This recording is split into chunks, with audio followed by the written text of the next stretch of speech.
குழந்தை கண்ணன் பிறந்திருக்கார். கிருஷ்ண ஜனனம். தேவர்களும் ரிஷிகளும் கண்ணனுடைய ஜனனத்தை சேவிக்க காத்துருக்கா தென்னாங்கூர் க்ஷேத்திரத்தில்.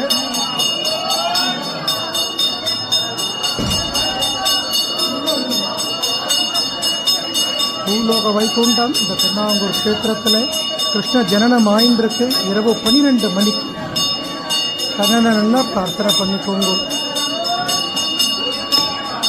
ராதே கிருஷ்ணா, ராதே கிருஷ்ணா.